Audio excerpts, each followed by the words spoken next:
Hello and welcome back to the Building Bigger Lives podcast. I'm Michael Regan, along with my fabulous co-host Kathryn Peterson. And today, as you saw when you clicked through the title, we are welcoming in our friend and CEO of HousingWire, Clayton Collins. He'll be our guest today. We're looking forward to interviewing him. Many of you know Clayton's name, or you maybe follow HousingWire directly if you're part of our housing industry followers and you're aware of what they do as an organization, the role they play as journalists, and some of the things that they've been successful in doing at pulling together the corners of our industry into common rooms. It's been fun to be a part of that and great to see. We'll talk a little bit about that with Clayton. But Clayton's also a really interesting person in terms of his background, and we want to dig into that as well. He currently, in addition to leading this organization, is serving on several nonprofit boards. Some of you know the First Home IQ. You might know YPO. There are others he can talk about. I won't overbake his resume as much as I can tell you. It's really exciting to have our friend Clayton Collins with us today. Clayton, welcome to Building Bigger Lives. Michael, Kathryn, thank you both so much for having me today. I'm excited for this conversation. Yeah, we're excited to have you as well. And there's so much that we all read from Housing Wire, but I'm excited to get to know you a little bit more. So that's what I'm looking forward to today. So with that, give us a little bit of color on your background, how you ended up doing what you're doing today, and maybe a little bit of what formed the Clayton that we know. Yeah, I guess when Michael and I first met on the pickleball court at the gathering, we didn't have a chance to really go into background. So maybe this is an appropriate time to do it. Yeah, so Kathryn, to answer your question, I started HW Media in 2016 through the acquisition of HousingWire. So going back a little bit further than that, I started my career in financial services at Citi and consumer and commercial and small business banking. Went on to lead a national level sales and marketing program in Citi's retail network. After a few years there and surviving through the toughest times of the financial crisis, I always remind myself that I joined that organization at 420,000 employees and left at about 275,000. So like we saw some change.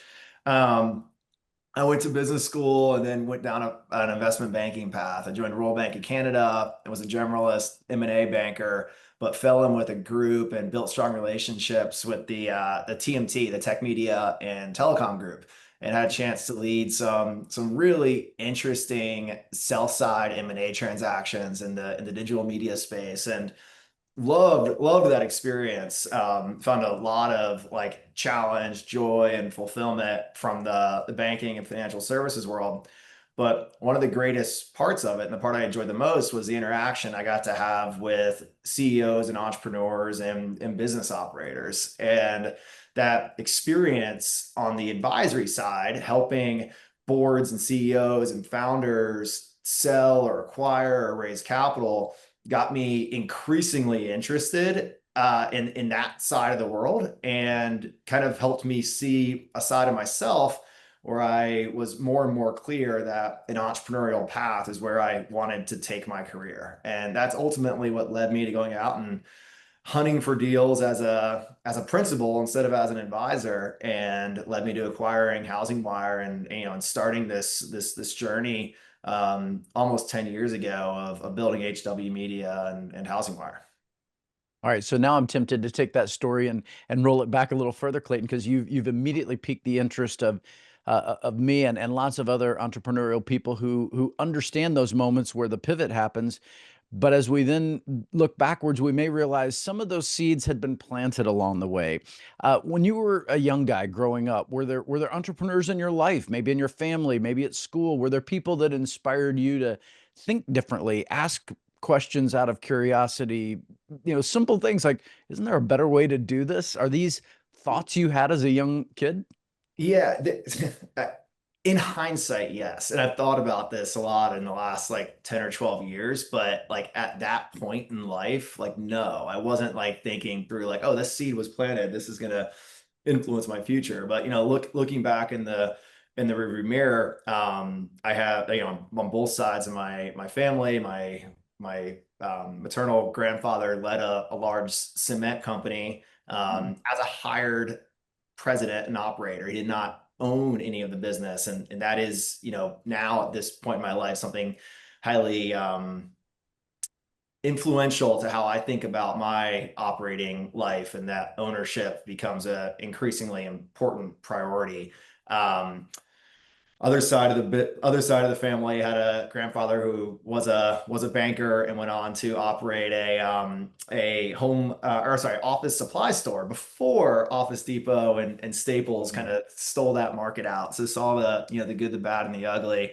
And as it relates to this industry, and one of the seeds that I think made me uniquely qualified for HousingWire is my dad is a mortgage originator, and my mom's side of the family owns a real estate brokerage. So I was kind of uniquely positioned around entrepreneurs, as well as exposure to the mortgage and real estate market, to give me a fast start as I came into this industry.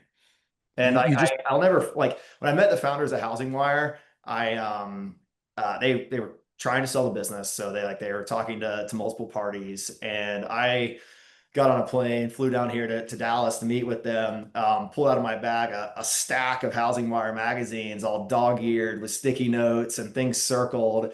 And I had those because my dad read HousingWire. Like, he was an originator and had the print magazine.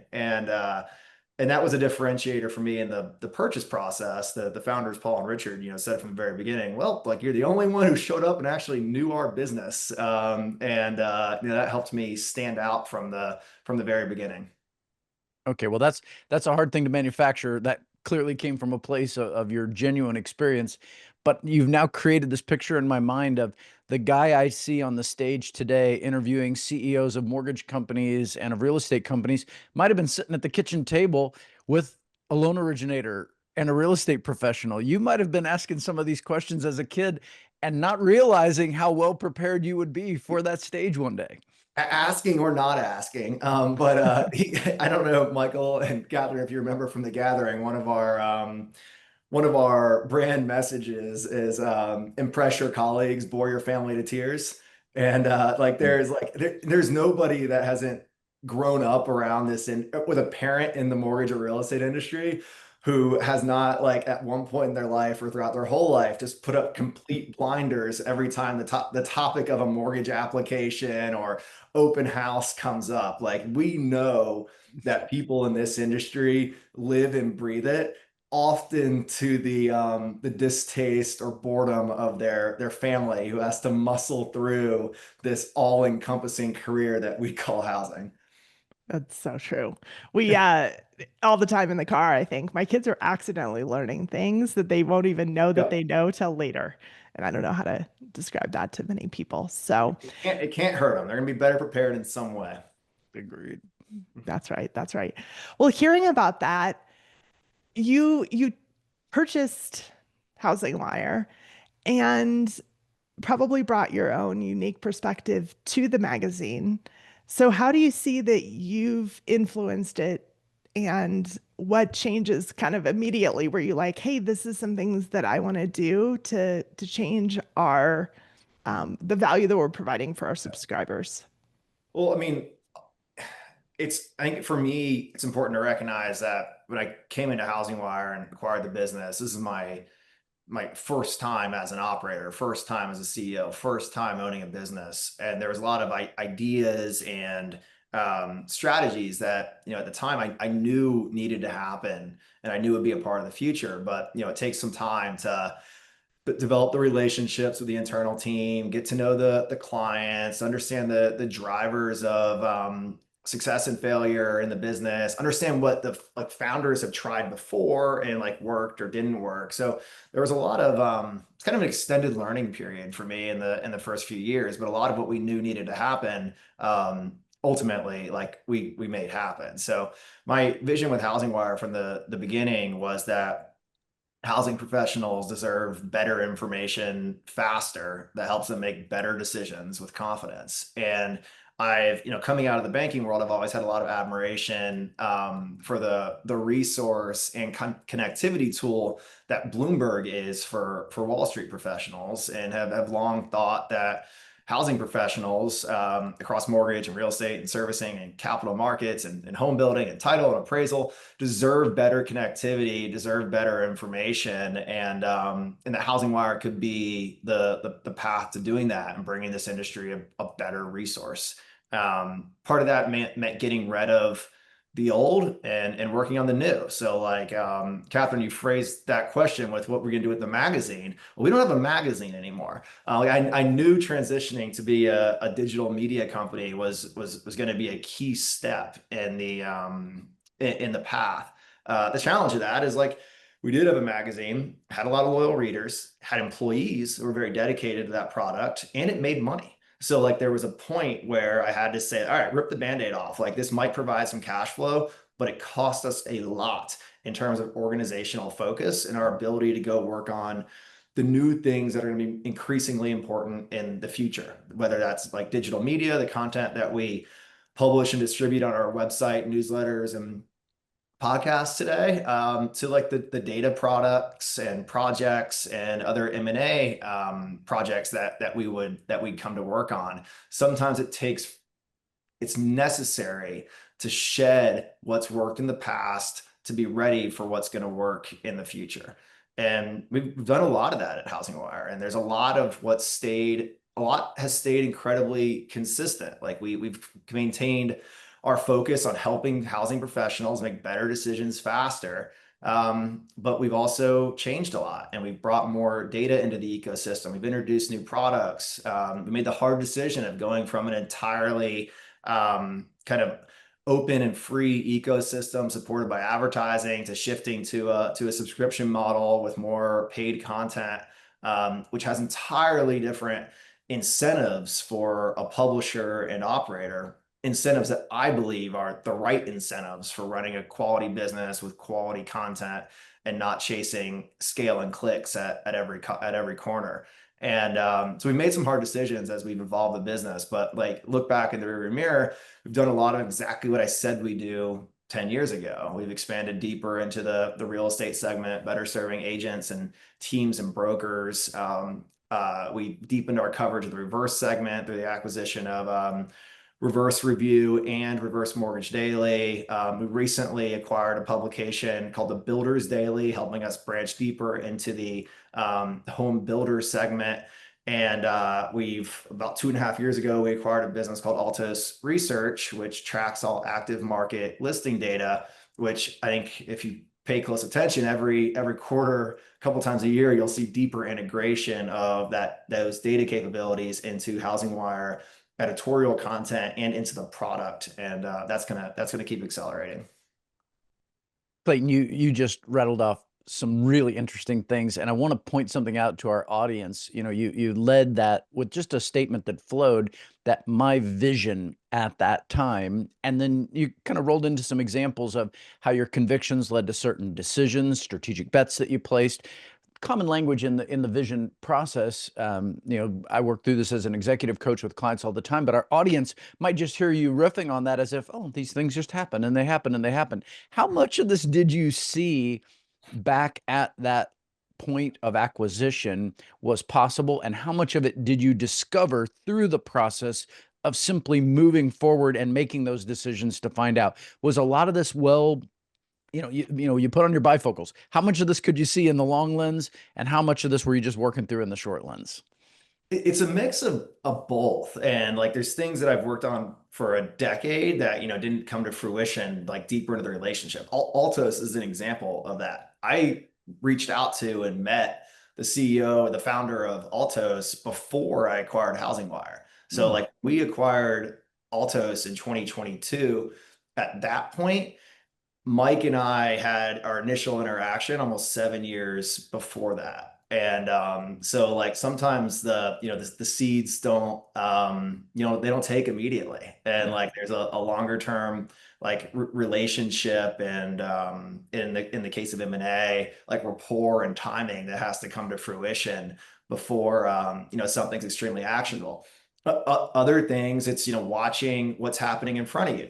So like I'd love to say that the Builders Daily acquisition was on my radar since the beginning, but that business wasn't even founded until 2021. So like there's there's sometimes you're seeing what's like, hey, who's talented and creative and doing interesting things, and like how can we, like, could we be stronger together? Like could that person, that operator, be more successful inside of our organization with the resources and know-how that we've been able to build over the last decade for me, but longer for some of our team members. And I'll take a moment to spotlight some of the folks that have been with us even before me. So, Sarah Wheeler, who serves as our editor in chief, Brennan Nath, that leads events, Christy Lingard Humphreys, who's on our sales team and works with a lot of our strategic clients, have been part of the organization for 11, 12, 15 years. And it's really cool to see, some of the institutional knowledge and success that develops through time and reps. We have also a lot of leaders who've only been with us for a year, and they're killers and like amazing. They add so much value, but it takes a mix of both. So I think you have a unique position being in media, that you have to have the past that you're thinking about, but you also almost have to anticipate what is going to be the next thing. What are people going to want to know in a week? Because it doesn't take 5 seconds to write an article. You have to provide research. So how do you anticipate those things that are upcoming without, without kind of making those calls that are wrong? So how do you kind of balance those two between that past and future? Yeah, it's a mix of like industry know-how and relationships. So like, I mean, talking about content specifically. So we have editors and reporters who have been with the organization a long time. You also have executives like myself who have great networks and know-how in the industry. But I'm not the one writing articles. I'm not the one coming up with ideas for articles. I'm not often even knowing the articles are in development or being published until they're like in the newsletter. And I'm seeing them at the same time as you are, Michael and Kathryn.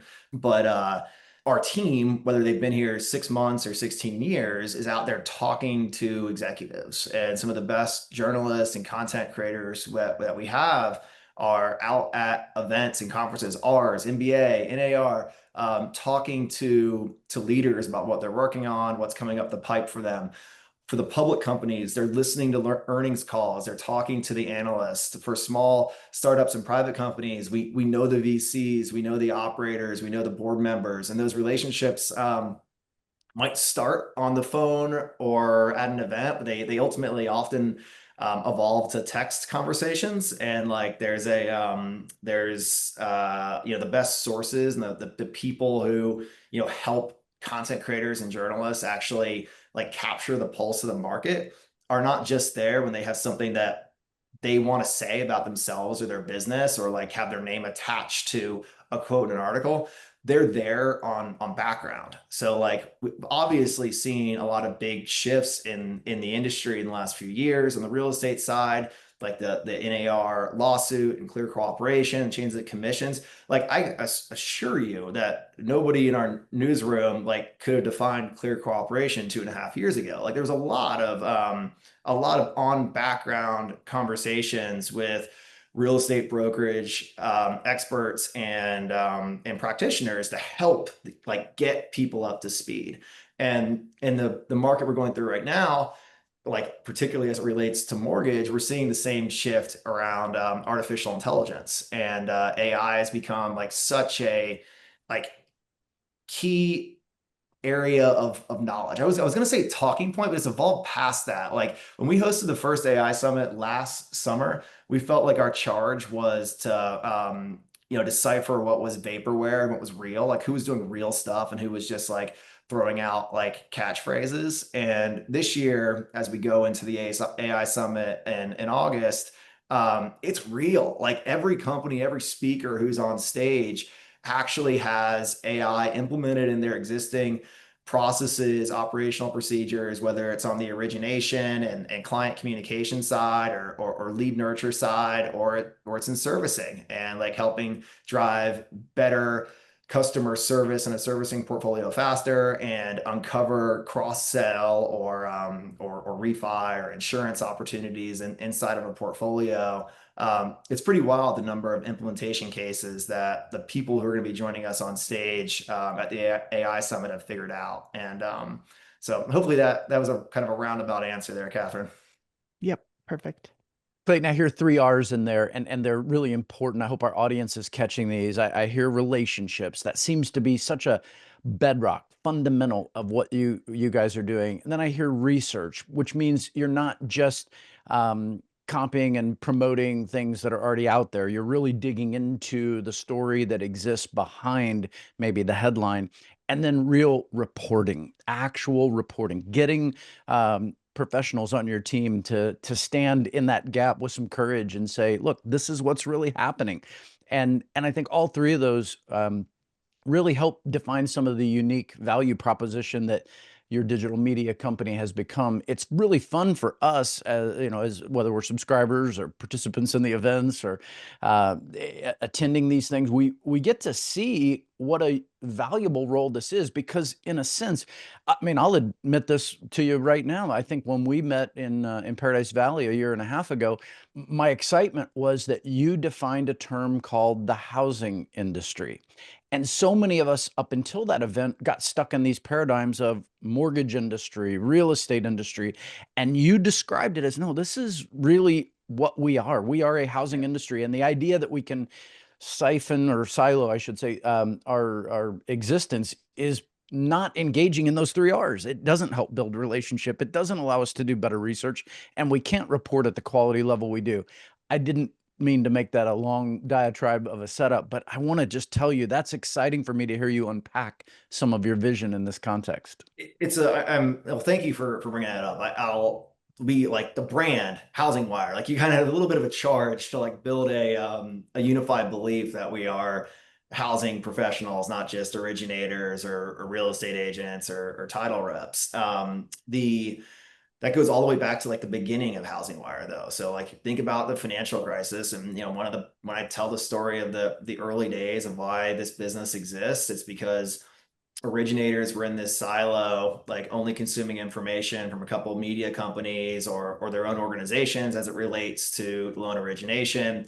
Servicers, it was a little more fragmented at the time, had no communication with the origination channel. Capital markets professionals thought of themselves as Wall Street people, not mortgage capital markets people. They certainly, I mean, you can go watch like read Too Big to Fail or watch The Big Short and just see like the disconnect that existed between all the different job titles and responsibilities inside of this industry.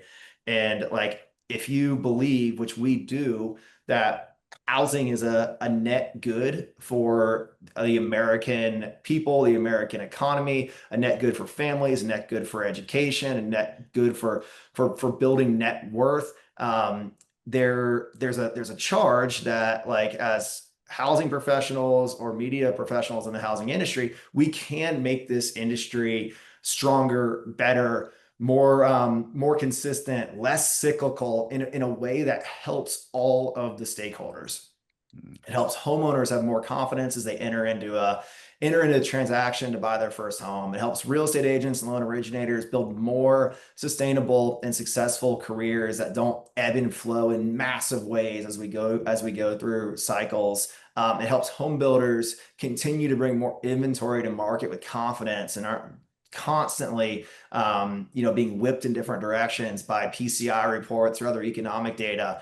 Like so we believe that as the housing industry, as housing professionals comes together, consumes the same or similar information, they can make better decisions to help this like housing economy be more sustainable. Now, there's definitely room for niche material, and we know everybody has like nuances of their job that just isn't going to be, that are not going to be interesting to everybody else. And like, we do our best to serve that. Like, we have a newsletter called Lending Life that specifically serves originators. But we do pepper in some housing econ and real estate content in there from time to time to, help educate. We host the HousingWire IMB Summit, which is coming up in October. That's built for independent mortgage banking leaders. So we'll do things that help serve the unique interests of a specific niche inside of the housing economy. But the overarching theme is we are housing professionals, and HousingWire exists to help housing pros make better decisions faster. That's great. I think that there's there's always been this really weird tension sometimes between agents and let's call it the real estate industry and mortgage. And especially at the gathering, you didn't feel that even one tiny bit. And I think that that's a huge accomplishment for Housing Wire in itself, especially at an event. So Yeah. great job with No, that. thank you for sharing that. And but we're not like there's still ways to go. Like I mean, there's Yeah. still so much to accomplish. And the funky thing about events is you get the most collaborative social like folks coming together. There is, you also we host our events at nice locations and we charge for them. So like you're kind of like you're getting people that I, often, categorize as successful, like opting into these. There's some other people who are, you know, not riding this market as well as others. And so at events, sometimes you get a lot of like-minded people and the pros and cons that come with that. But at the gathering, it was a collaborative bunch. That with the like-minded element was collaboration. That was clear. Yeah. Yeah. Which is so good to be around.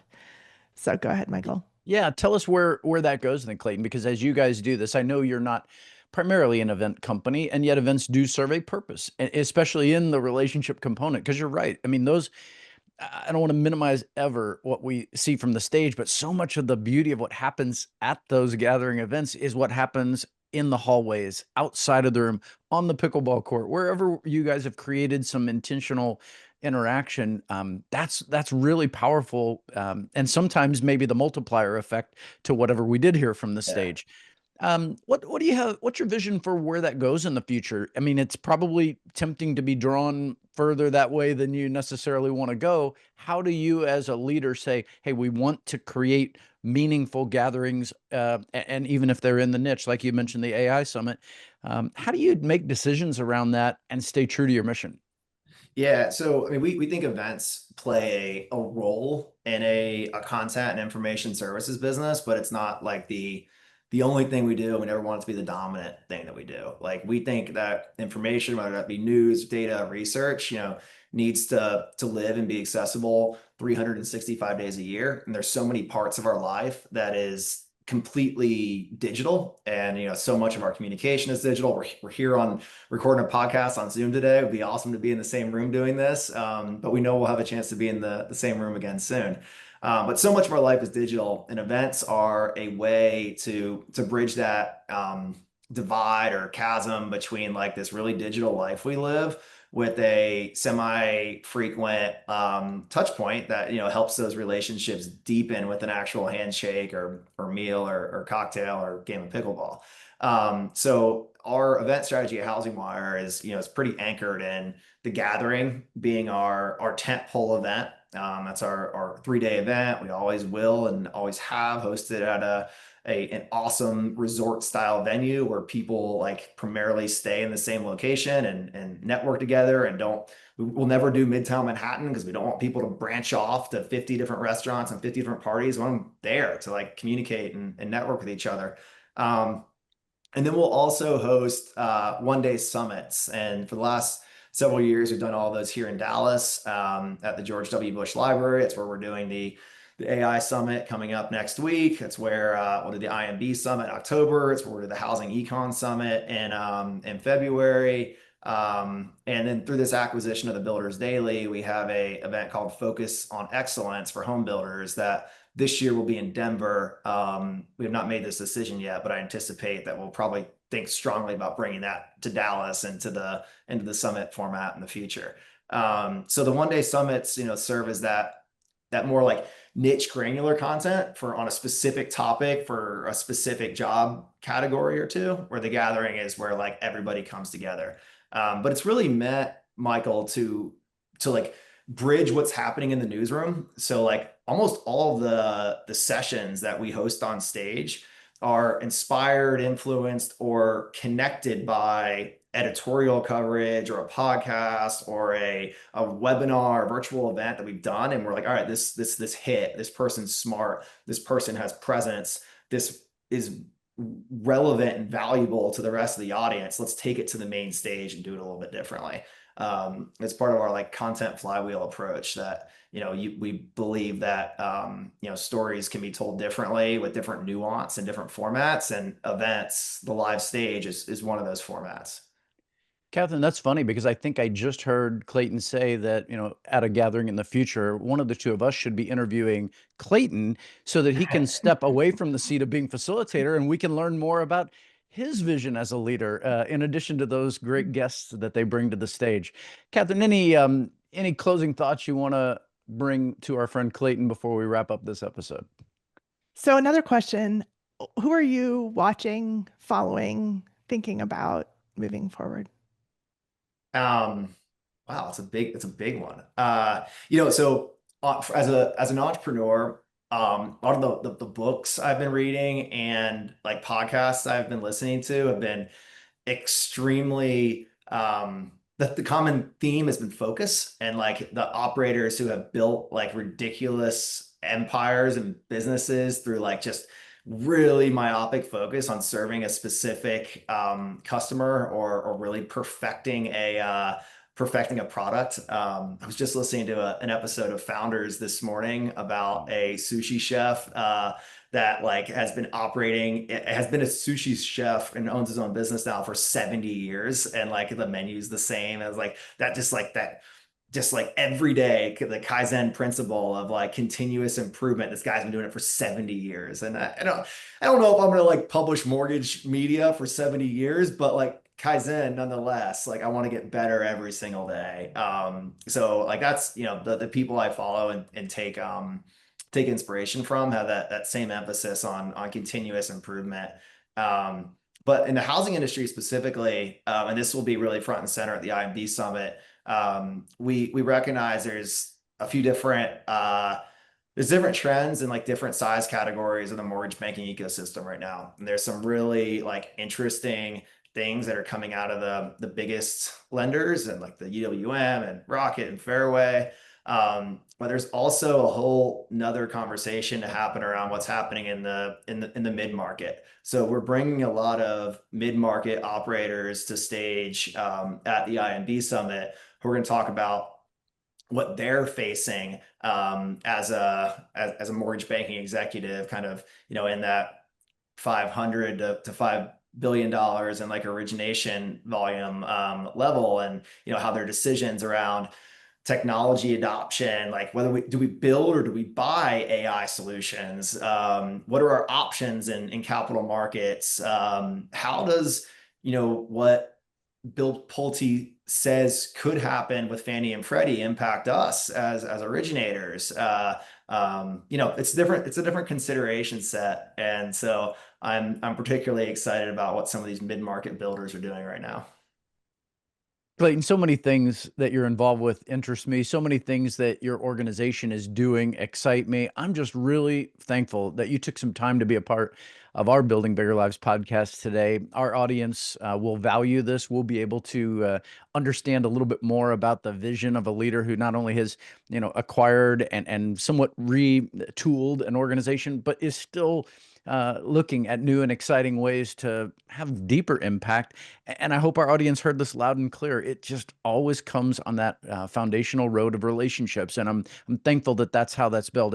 As a guy who has a really dusty old journalism degree from Arizona State, it's great for me to see a journalism organization really leading in a space that needs someone to play, as Kathryn said, that really beautiful neutral party that can bring a lot of people into a place of collaboration. And it's exciting to hear you talk about it, Clayton. Thanks for being our guest today. Completely my pleasure. Thank you. Yeah, glad to have you. Well, that's going to be a wrap for today on another episode of Building Bigger Lives. For those of you listening on Apple or on Spotify, we appreciate it. Make sure you share those episodes. And if you are interested at all in following us on video, don't forget to find our @Building Bigger Lives episodes on YouTube, where we post each and every week the video version of these same audio episodes. We appreciate you joining us. Please share and like, and we will see you on an episode again soon. Thank you.